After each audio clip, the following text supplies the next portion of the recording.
memberikan keistimewaan kepada kita.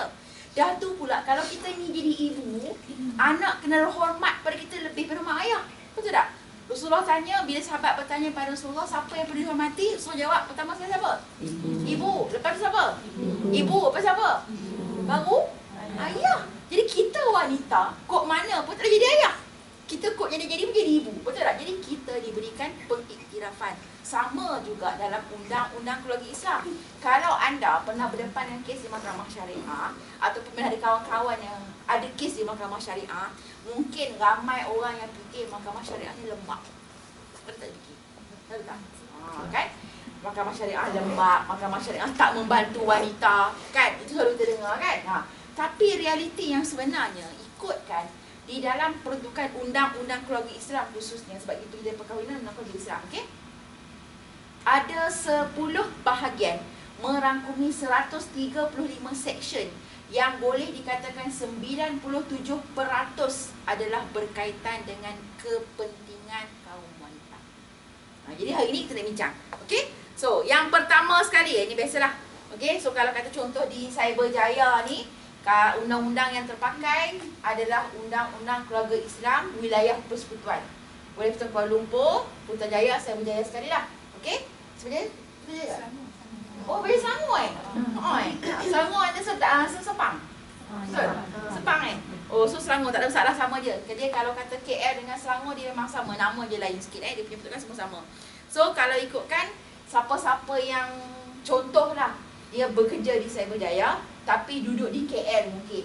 Okey? Kalau nak bawa kes ke mahkamah, boleh bawa kes di tempat tinggal dia lah, di KL.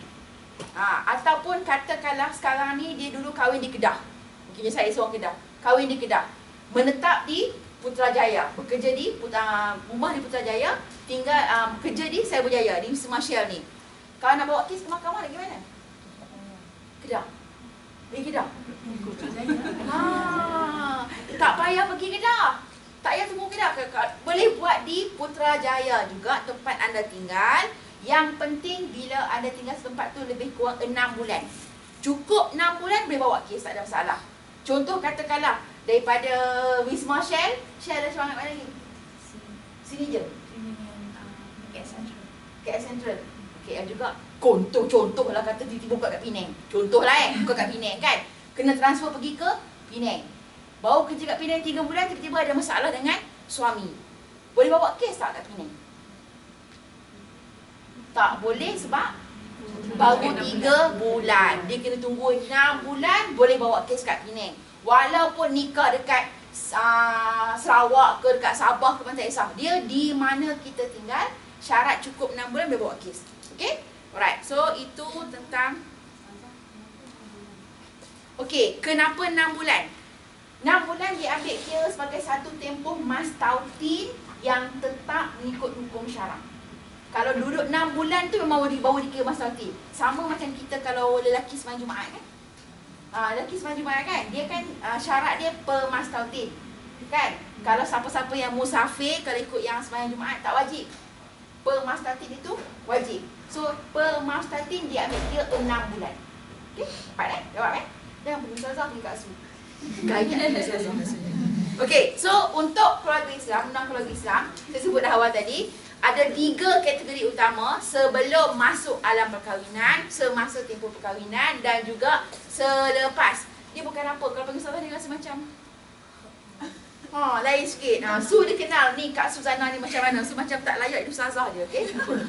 Alright, so yang pertama sekali sebelum kahwin, untuk mereka yang belum berkahwin, kalau anak gadis nak berkahwin kena dapat persetujuan. Kalau nampak tak? Kan ada sikit-sikit. Nampak? Tak apa So kalau maklum kan dia besar sikit kan. Mungkin dia besar lagi. Okey, so kalaulah ikutkan, kita tahu dalam hadis disebut Rasulullah kata memadai diam tanda setuju. Tapi dunia hari ni, kebelakangan ini, kalau juru nikah, dia akan ada wakil pergi jumpa dekat perempuan tu, dia akan minta persetujuan.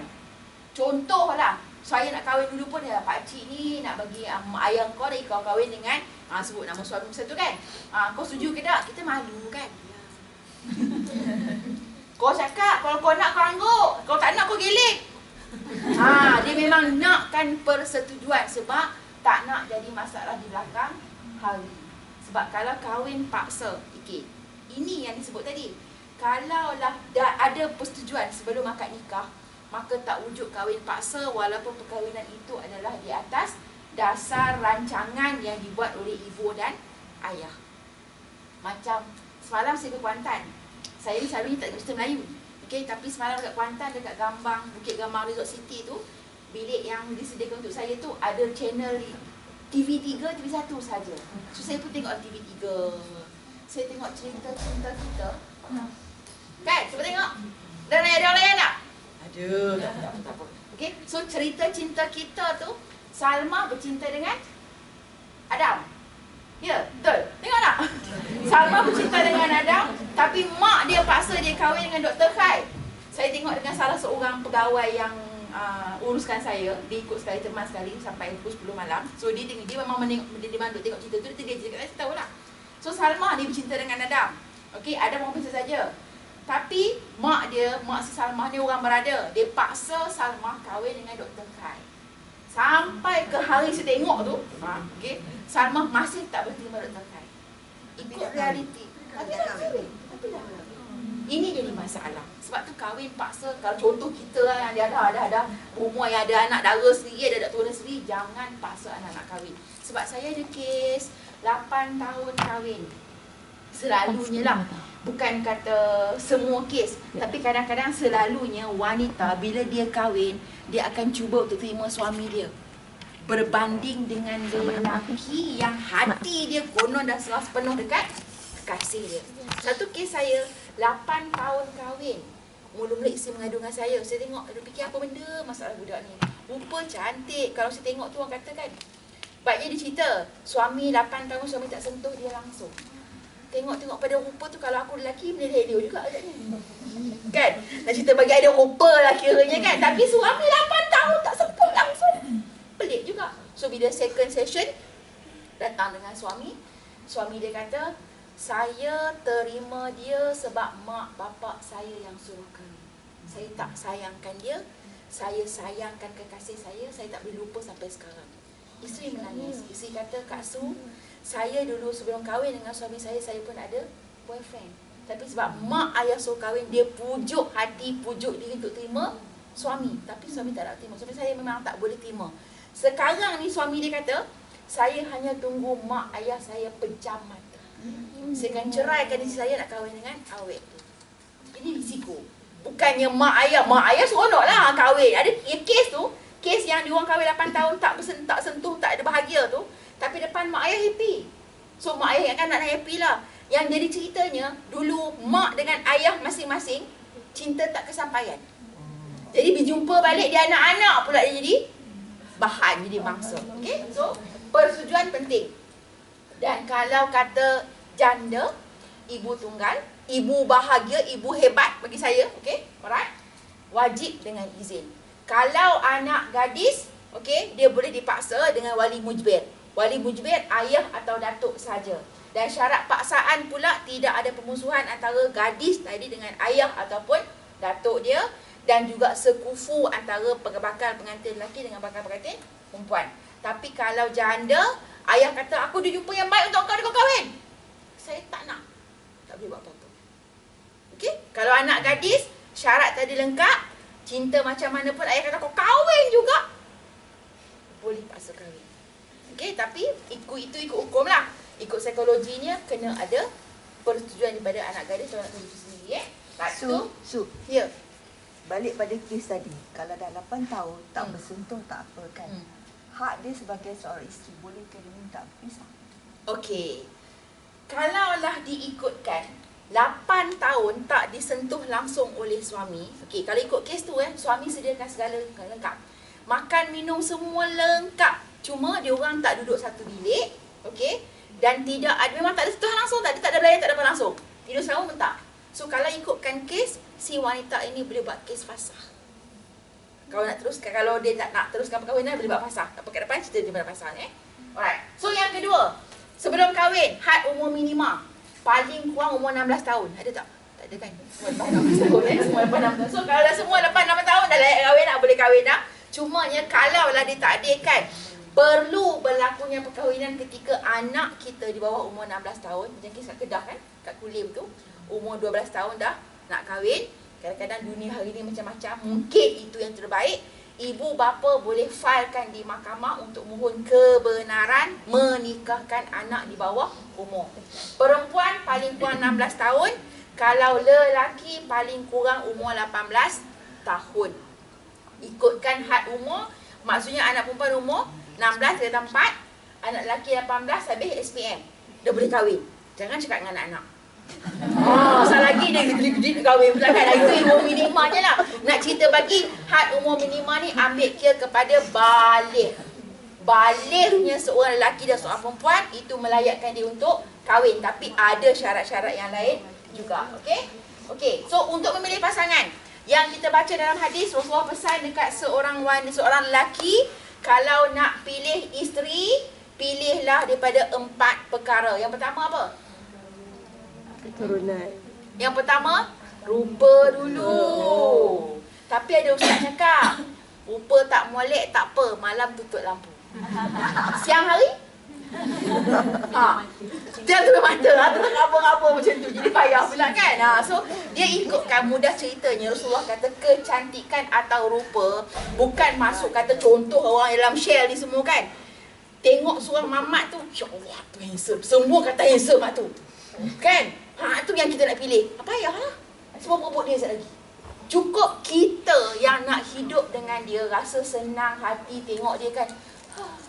Dah cukup lah. Kenapa orang lain? Tak perlu fikir pasal orang lain. Kau setengah orang cakap, ya apalah kau macam tu pun handsome. Suka hati aku lah suami aku.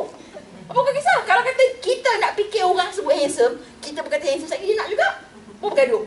Kan? So biar kita yang tengok pasangan kita sejuk mata memandang. Itu yang penting. Yang kedua, tadi dah rupa. Yang kedua apa? Harta. Sebab kalaulah tidak ada harta, macam mana teruskan hidup lepas kahwin? Kan? Lepas kahwin tanggungjawab suami lebih besar. Yang ketiga, keturunan yang baik. Keturunan yang baik macam mana? Datuk Tengku Said Sharifah ke? Itu belum confirm baik. Keturunan yang baik ni kita ambil kira dia melaksanakan tuntutan agama. Macam mana kata kalau tiba-tiba kan kita dapat tahu kata anak gadis kita atau anak turuna kita berkawan dengan anak tak sah taraf. Tak sah taraf kawan? Anak yang lahir tanpa perkahwinan yang sah. Agak-agak kita nak terima ke tak calon pilihan anak kita? Ataupun yang belum kahwin ni kan? Macam mana ni Kak Su? Saya berkawan dengan orang yang tak sah taraf ni macam ni, boleh tak? Agak-agak. Boleh tak? Boleh jawab? Boleh? Boleh, tak ada masalah. Sebab yang bersalah bukan dia. Kan? Dia tidak ku pinta lahir ke dunia. Kan? Tak minta pun kan? Dia bukan orang yang melakukan kesilapan. Kesilapan dibuat oleh mak ayah dia. Dan kita kena ingat, walaupun mak ayah dia bersalah disebabkan dia lahir di luar perkahwinan yang sah, tapi kalau mak ayah tadi bertaubat, mungkin dia lebih mulia daripada kita yang tak buat dosa besar. Okey? So kita kena faham, keturunan bukan semestinya yang pernah buat dosa besar. Sebab kalau kata dia bertaubat, boleh tak ada masalah. Saya pernah ada kes Saya ada kes seorang lelaki, okey. Ini kes tahun 2008. Okey. Dia jumpa saya, dia cerita dia ni berkahwin dengan seorang wanita, okey, di Kelantan. Lepas tu dia datang ke Shah Alam buat bisnes. Isteri dia masih di Kelantan mengajar. Tak lama bila bisnes dah okey, dia bawa isteri datang ke Shah Alam juga, dan dia orang pun hiduplah di Shah Alam ni. Dan di Shah Alam ni dia kata, dia terlibat dengan satu kumpulan yang melakukan aktiviti seks bebas. Orang Islam kita okey, orang Melayu. Apa maksud bebas? Dia ada satu grup, okey. Sebulan sekali dia akan sewa satu grand ballroom hotel tu, okey. Mula-mula suami isteri main. Main buka macam tu, contoh buka macam ni, okey. Suami isteri main masing-masing. Lepas tu tukar pasangan. Kau nak main bini kau nak main dengan aku, tukar. So benda ni berlangsung lama sangat sampai satu peringkat, okey. Dia jumpa dengan saya sebab dia dapat tahu isteri dia dah keluar dengan lelaki lain tanpa pengetahuan dia. Jadi dengan pengetahuan halal, tanpa pengetahuan haram. So dia marah. Okey? So bila jumpa dengan saya, dia beritahulah, saya kata dengan dia, perkara pertama yang saya nak dia buat, dia kena bertaubat dulu. Okey, dan alhamdulillah dimudahkan. Masa tu nak cerita bagi dia memang menceritakan dia memang suka nak tengok perempuan. Saya jumpa dia kat KFC kat Central tu, kan? Pernah ke KFC kat Central tu? Kat sini kan ramai orang. Saya jumpa dia berdepan, nampak perempuan lalu kan? Memanglah mencirikan dia apa yang dia cerita. Okey? Cumanya bila dah nak bawa kes untuk perceraian, nak bercerai dengan suami isteri dia, saya kata dengan dia kena taubat dulu, dan alhamdulillah bertaubat. 2011 dia kontak saya semula, ajak lunch. Saya pun ajak lunch. Tiba apa hal kan? Betul dia tak lama tu saya belum balas SMS dia SMS saya balik. Tak apa Puan Su, saya nak kenalkan Puan Su dengan isteri saya. So saya pun pergilah. Dia berjumpa dengan isteri dia seorang pensyarah di sebuah IPTA dalam bidang agama, dan dia memang berubah sungguh-sungguh sebab dia bertaubat. Dan dia kata, Puan Su, saya sekarang dah baca Iqra' 3. Yang dulu tu, perangainya macam tu, sekarang dah berubah. Dan sahabat dia cerita lagi, kalau kata bertaubat, insya-Allah boleh jadi baik. Okey? Alright. So, dah ada rupa, dah ada harta, dah ada keturunan. Tapi Rasulullah kata, kalau kamu penting yang ada agama, itu adalah lebih baik. Sebab bila dia tahu agama, maksud agama apa? Adakah perlu main tengok dulu dia sijil-sijil apa belajar dulu? Bukan itu bukan sijil kelayakan pendidikan seseorang yang menunjukkan dia tu ada agama ke tak, tapi sejauh mana dia mempraktikkan hukum hakam, melaksanakan apa yang Allah suruh, meninggalkan apa yang Allah larang. Kalau itu yang berlaku, okey, tak apa, teruskan. Cuma isunya kadang-kadang yang sampai kes kat saya, Kak Su, dulu masa bercinta, sebelum masuk waktu dah tunggu kat masjid. Kan? Dah kahwin, sembahyang pun tak nak. Macam mana Kak Su? Ni kita nak cakap dah. Sebab itulah selalunya saya pesan dekat klien saya, okey, bila kita nak buat keputusan, jangan ikut emosi semata-mata, serah sungguh-sungguh dekat Allah. Masalahnya kadang-kadang ada kesilapan berlaku. Kenapa silap? Berdoa, ya Allah, ya Tuhanku, kau bagilah aku petunjuk, ya Allah, adakah dia ni baik untuk aku? Tapi dalam hati, aku memang nak dia, aku memang nak dia. So kalau dalam hati atau dalam fikiran memang dah aku memang nak dia, tak guna minta tunjuk dekat Allah. Kan, sebab jawapan kita dah ada sendiri. Jadi kalau nak minta jawapan daripada Allah, jangan ada keputusan, serah sungguh-sungguh dekat Allah. Dan kalau ditakdirkan berlaku juga masalah perkahwinan, sebenarnya kita lebih mudah untuk redha. Okey? So itu So, menghayati agama, mampu keluarga, akhlak mulia, berharta, keturunan yang baik dan rupa yang segak. Itu kena ada. Okey? Alright. Ni dah tak lagi dah kat tutup muka pakai topeng punya masa kan? Okey. Ini tak payah. Okey, apa sekufu? Sekufu maksudnya ini 3 perkara tak bertangguh. Solat tiba waktu, jenazah yang dikebumikan, dan wanita bila diperolehi yang sekufu, maksudnya yang sesuai. Sekufu maksudnya adakah perlu sama taraf pendidikan? Tak semestinya. Adakah perlu banyak harta, sama-sama banyak harta? Tak semestinya. Tapi sekufu yang dimaksudkan adalah sekufu dalam melaksanakan syariat Islam. Ada satu kes saya, kes lama tahun 99, seorang pakcik berjumpa dengan saya minta tolong buat rayuan untuk kes anak dia. Anak dia filekan untuk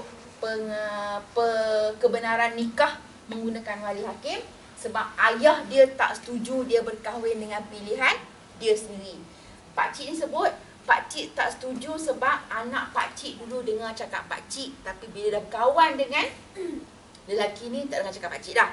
Dulu anak pakcik semayang, dah kawan dengan lelaki ni dah tak dengar dah cakap pakcik dah. Dulu anak pakcik pakai tudung, dah kawan dengan lelaki ni tak nak pakai tudung dah. So dia tak nak nanti bila anak dia berkahwin dengan lelaki ni, anak dia hidup jadi lebih teruk.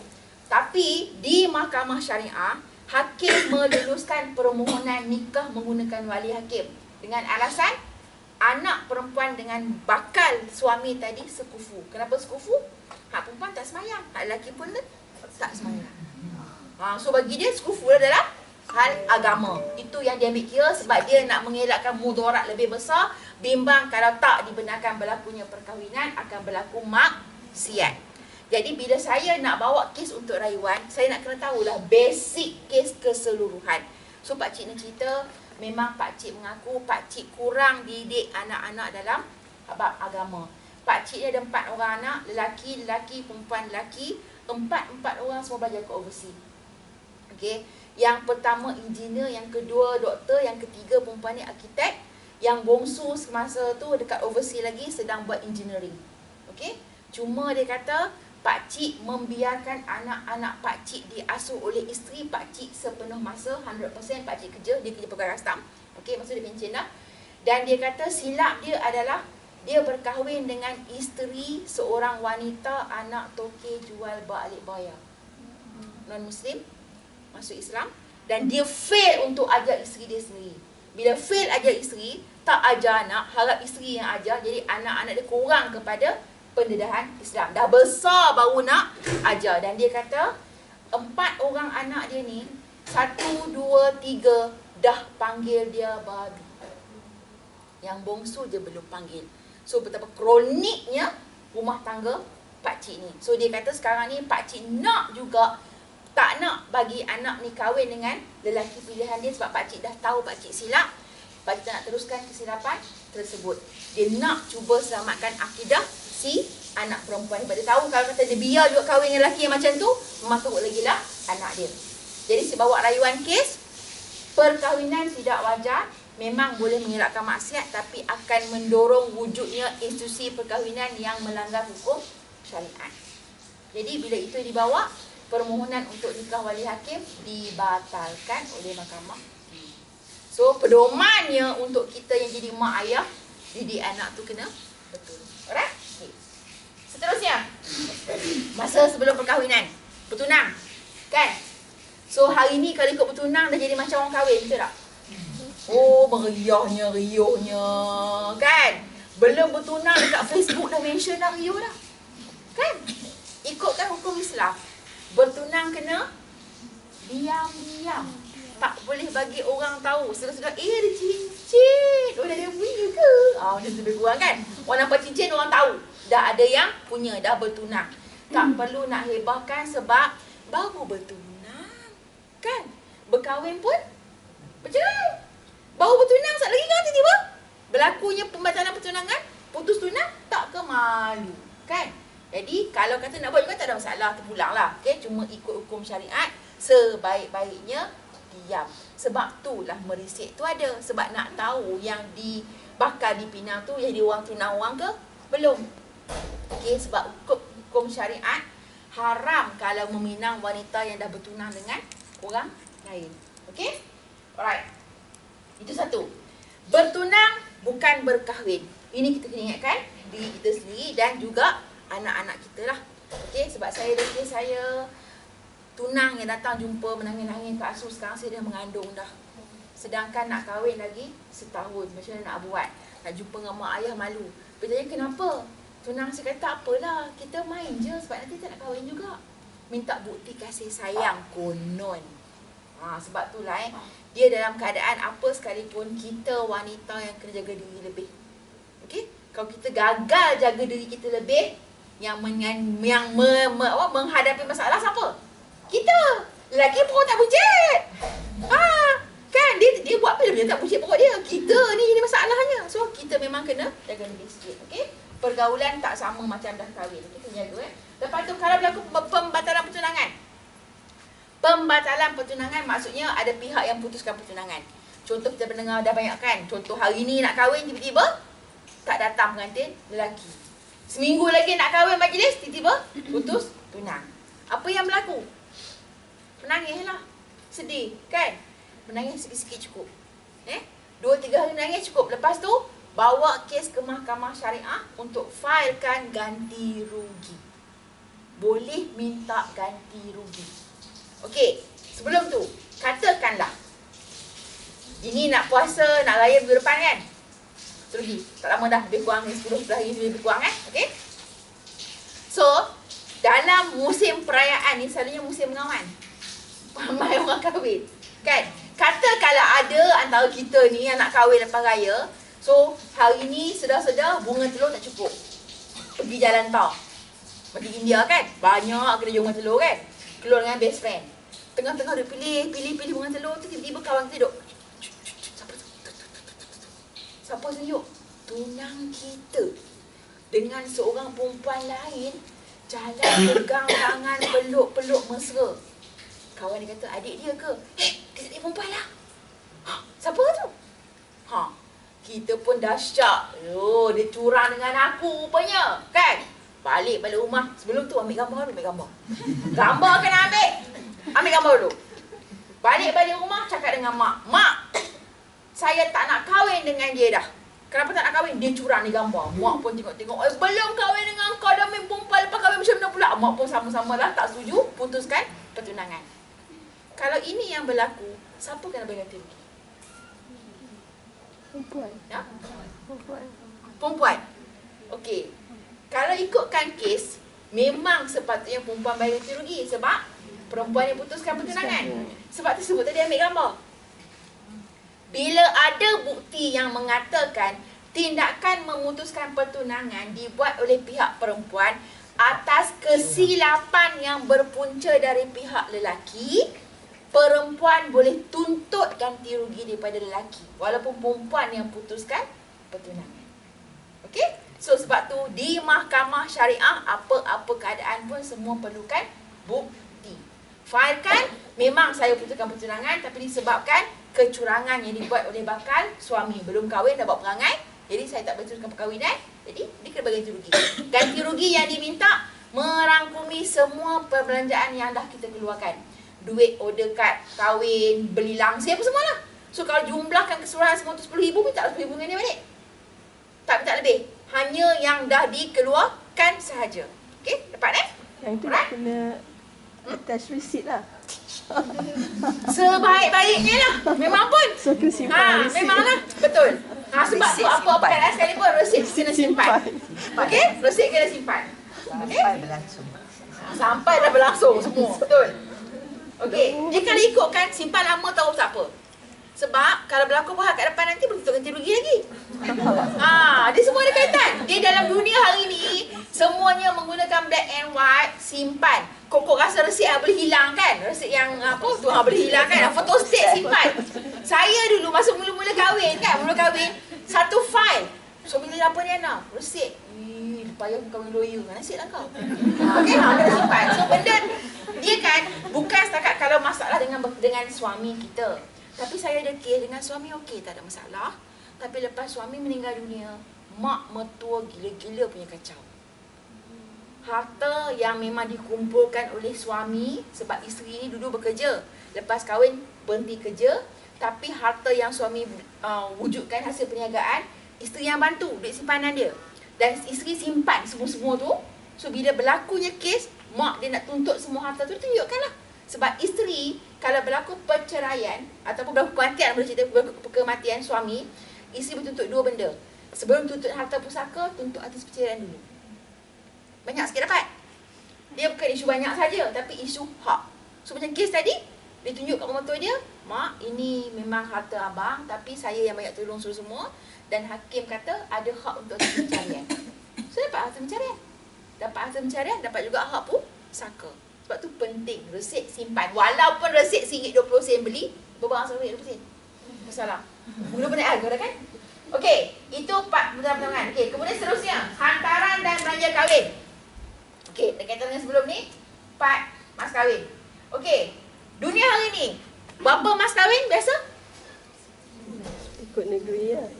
Selangor berapa? 300 lah.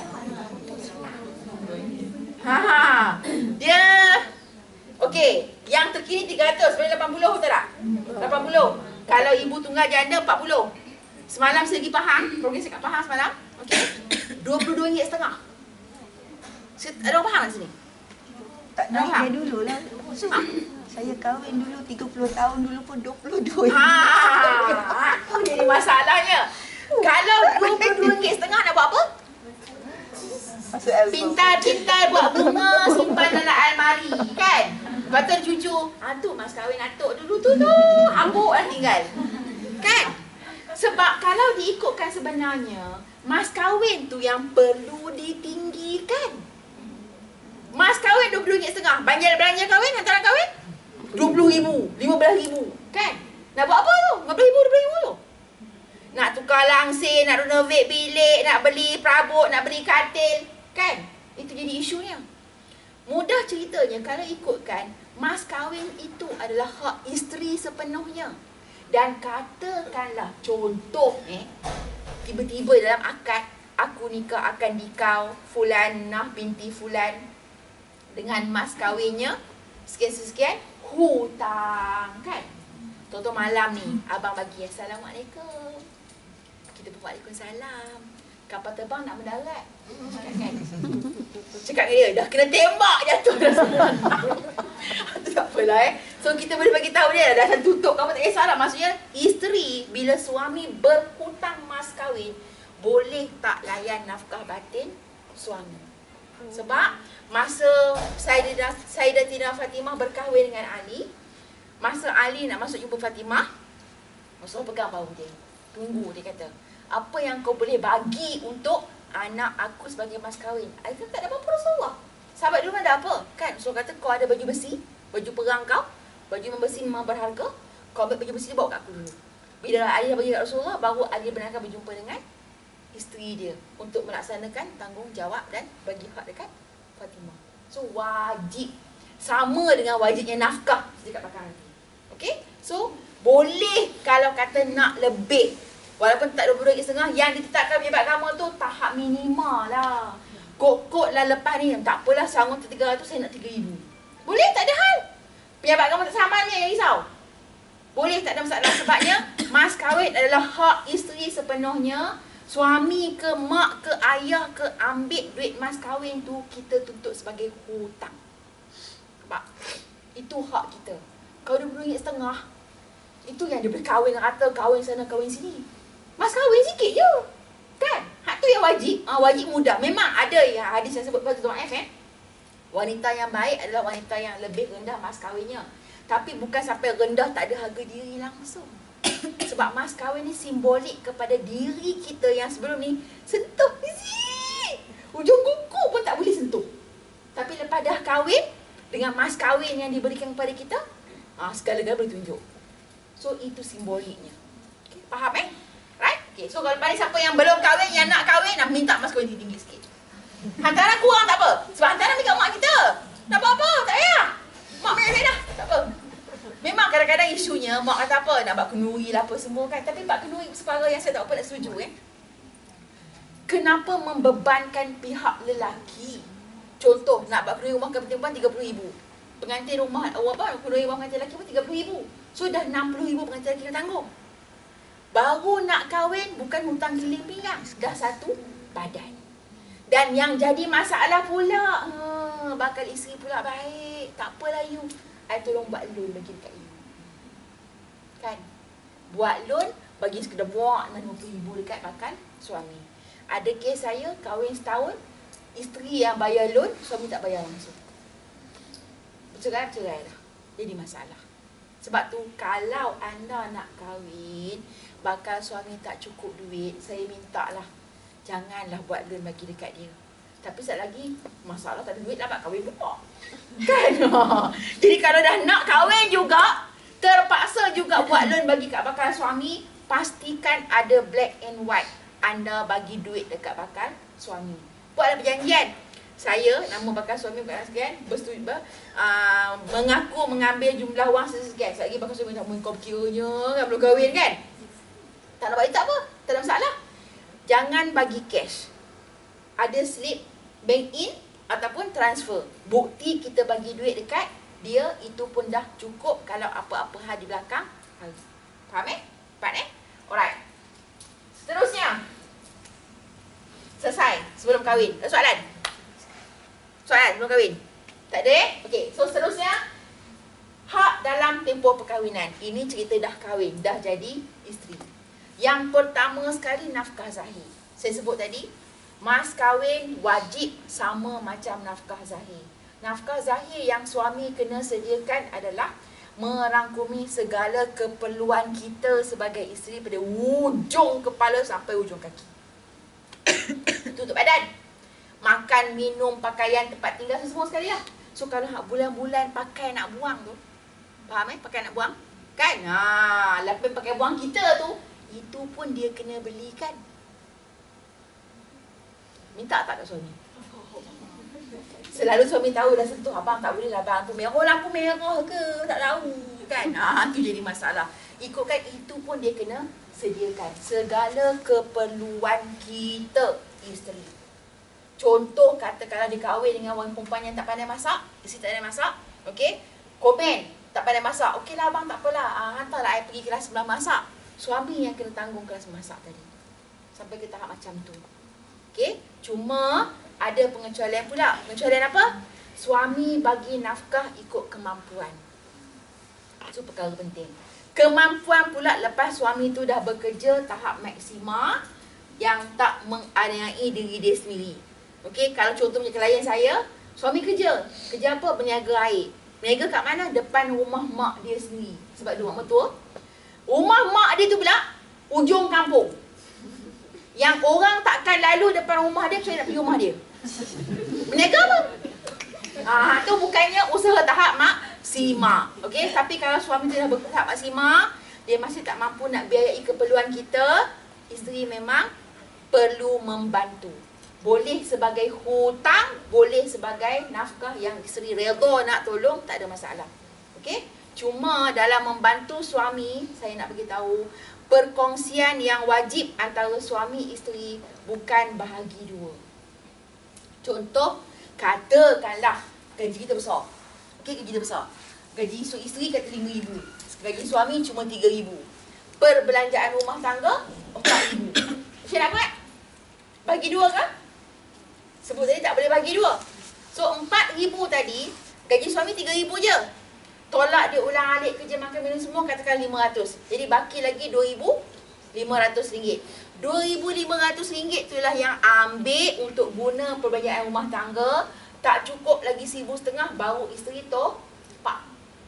Bukan bagi dua. Saat lagi buat bagi dua. Yang RM1,500, abang RM1,500. Salah.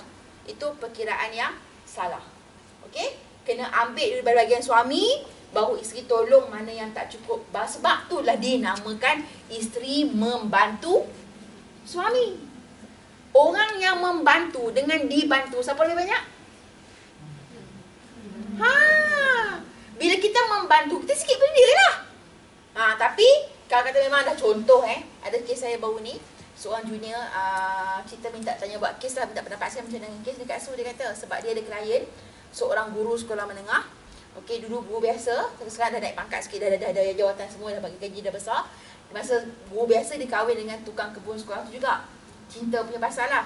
So, dah ada pangkat sikit, berkenan dengan orang lain, nak minta cerai. Dengan alasan suami bagi nafkah tak cukup. Bila cek balik dengan gaji suami, memang suami bagi dah apa yang suami mampu. Alasan dia tak puas hati, nak juga cerai. Jadi bertanya balik kes, kahwin suka sama suka ke? Kahwin suka sama suka. Dan kau tahu gaji dia kecil, kau tengok juga balik kenapa? Sebab tu kita isteri ni kok rasa nak hidup kita senang kan? Duit aku dia simpan, nak cari kaya sikit. Jangan orang kata fikirkan cinta je. Sebab cinta saya tak cukup. Contoh pagi tadi bangun kan, tengok muka suami kan, abang I love you lah. Kan? Kalau tak puasa breakfast tak lagi jadi. Kau tak puasa lah. Dia puasa tak breakfast lah kan? Nak breakfast juga kan? Contoh saat lagi balik petang, saat lagi kan, nampak abang, nampak suami, abang I love you lah bang. Buka puasa tak? Bukan sekat buka, memang makan betul-betulnya kan? Apa juga? Sebab tu cinta saja tak memadai. Okey, kita kena faham realiti dunia hari ni, cinta dengan tanggungjawab kena selari. Okey, satu kes saya share dekat Minggu Wanita. Siapa baca Minggu Wanita dan tiga saya Satu kes saya, dia ada seorang suami yang terlalu romantik. Setiap hari suami akan hantar pergi kerja. So bila hantar pergi kerja tu, kalau kita contohkan salam dengan suami, kadang-kadang ada orang salam punya laju pun tak ada feel kan. Tapi dia ni, suami dia akan peluk macam macam tak nafas. So bila orang tengok kan, bestnya suami kau, dia pun senyum. Tengah hari saat lagi, suami akan pergi pejabat, kafe, makan sama-sama, tolong suap dekat isteri. Best tak? Best tak? Berapa tahun nak macam tu? Berapa tahun dah? Berapa tahun nak macam tu? Berapa tahun kahwin? 8 tahun? Baru. Tapi 8 tahun tu, 8 tahun. Tapi yang jadi pelik, kenapa jumpa saya? sebab suami tak kerja. Sebab itulah dia lebih. So romantik saja tak cukup. Bukan romantik, bukan cinta saja yang wanita nak. Okey, kita perempuan ni kok ada duit macam mana pun tetap nak ada orang jaga kita. Sama macam kes dalam kes poligami. Kadang-kadang ada kes you tak apa, I tak nak dah duit-duit you semua, I banyak duit tak apa, tak kisah. I nak kasih sayang you je. Sebelum kahwin dia. Tapi kebanyakan kes lepas kahwin, oh kat sana you boleh bagi duit, I tak bagi duit pula. Nampak? Sebab memang fitrah wanita dijadikan untuk bergantung kepada lelaki. So kita tak boleh lawan fitrah. Kalau lawan fitrah selalu jadi masalah. Okey? Alright. Itu nafkah zahir. Suami perlu sediakan ikut kemampuan dan sediakan untuk keperluan, bukan kemewahan. Macam mana nak beza keperluan kemewahan? Contoh, apa keperluan handphone? Yang biasa, call dengan SMS, kan? Yang biasa lah tu memang asas dia. Tapi contoh katakanlah suami sediakan ada handphone yang boleh call, boleh SMS. Kita hari ni pergi kat pejabat kan, ada klik kita birthday dia. Suami beli apa handphone sekarang yang mahal? Yang paling terkini. Apa lah? Katakanlah S5 lah yang terkini, S5 kan? S5 terkini kan? Ada yang akan Galaxy lah. Kata yang terkini. So dah boleh selfie, boleh WhatsApp semua kan? Kita balik, abang tadi kan Minah kat pejabat tu dapat hadiah handphone. Suami dia bagi. Oh ya ke? Ada apa suami pun? Ada birthday dia. Dapat Galaxy S3 lah abang. Oh ya ke? Baguslah. Abang, minggu depan kan birthday ayang. Ayah naklah juga handphone Galaxy S5. Suami kita pula, manalah abang ada duit. Abang kan tak ada duit. Tak tahu nak juga. Itu nafkah. Nafkah tak? Itu nafkah tak? Itu nafkah ke tak? Itu bukan nafkah sebab itu adalah untuk kemewahan. Bukan benda yang diperlukan dalam kehidupan. Kalau isteri nak, kita himpun duit beli sendiri. Kita boleh faham keperluan dengan kemewahan. Alright? Okey. Itu nafkah zahir. Kalau part nafkah zahir, contoh katakan ditakdirkan kita ni berkahwin dengan lelaki suami yang kedekut, lagi bakhil dari Haji Bakhil. Kan duit banyak. Tapi dia sekali dia bawa keluar duit daripada poket dia, bergetar-getar nak bagi kita ni. Kan payah sangat. Kalau ini yang berlaku, minta kena caci kena maki mungkin. Boleh bawa kes ke mahkamah syariah untuk dapatkan perintah nafkah. Jangan tunggu cerai baru minta. Dalam tempoh perkahwinan pun boleh minta. Pergi ke mahkamah yang arif, suami saya ni payah sangat nak bagi duit untuk nafkah. Minta untuk potong, mendapat perintah nafkah dan boleh buat potong gaji. Bila potong gaji, contoh katalah gaji suami RM5,000. Untuk nafkah kita, nafkah anak-anak, jumlah dia RM2,500. Katakan, contoh sebelum majikan masukkan gaji dekat akaun suami, majikan akan masukkan dulu bahagian yang mahkamah tetapkan untuk kita RM2,500 ke akaun isteri, baki baru masuk ke gaji suami. Dah selamat. Tu boleh buat. Okey, tu atau boleh buat lah. Cuma kadang-kadang jadi risiko balik lah. Oh, kau pada pandai ke mahkamah ya, aku ceraikan kau. Tu kalau berlaku perceraian tu ada hikmahnya lah. Okey, tapi nak cerita bagi hak kita wanita ikut peruntukan undang-undang. Kalau suami tu kedekut sangat, bakhil, boleh bawa kes di mahkamah untuk dapatkan perintah nafkah. Itu untuk nafkah zahir, merangkumi keperluan kita sehari-hari. Yang kedua, nafkah batin. Yang itu kita ada curi ke duit dia? Boleh. Boleh. Daripada kita buat pergi mahkamah kan susah lah, kita lagi mengamuk kan. Okey, dia isu dia macam ni. Kalau curi ambil, dia tak marah tak apa. Dia kena pandai curi lah, kena pandai curi. Pandai curi tau. Dia macam ni. Dia kan ikutkan, okey, Hindun. Kita ikut ziarah Rasulullah Hindun datang jumpa Rasulullah, dia beritahu, dia kata, Rasulullah, suami aku Abu Sufyan ni seorang yang kedekut sangat. Boleh tak aku ambil duit dia secara diam-diam? Rasulullah kata, boleh, ambil setakat yang diperlukan. Jadi kalau contoh kata, kalau suami kita udut-ud kan, dalam beg dia kita nampak ada 500. Tarik 200-300 ke simpan. Kalau dia pas tanya tu, nak aku tak aku? Hak tu isu dia pula. Saya, siapa ambil dia? Abang lepas ni? Tak tahu dah pula. Dah kita meni, penipu. Jadi masalah balik. Kecuali lah, ambil tadi beli barang, dia pun diam, tak apalah. Dia mengamuk seakan jadi masalah. Sebab tu lah kita menggunakan peruntukan. Boleh nak buat. Bergantung kepada situasi kes anda, mana yang lebih senang, mana lebih mudah. Yang penting, apa juga keadaan, jangan sampai kita hilang redha kepada suami. Suami tak redha kita dan kita hilang redha Allah. Itu penting Alright, itu nafkah zahir. Seterusnya, nafkah batin. Okey, ini kadang-kadang tak jadi isu sangat. Sebab lelaki jarang-jarang tak melampiaskan nafsu dia kepada isteri. Yang menjadi masalah adalah kepuasan isteri. Saya dulu masa mula bidang ni, saya dah bidang 17 tahun Masa mula bidang ni, jarang-jarang sangat jumpa kes isteri yang mengadu tidak puas dengan suami. Tapi kebelakangan ini banyak. Dan ini yang jarang-jarang diambil berat oleh para suami. Kita selalu dengar ustaz bagi ceramah. Ustaz kata apa? Kalau suami minta pada malam hari dan isteri menolaknya, maka isteri akan dilaknat oleh malaikat sampai ke pagi. Betul tak? Dengar kan?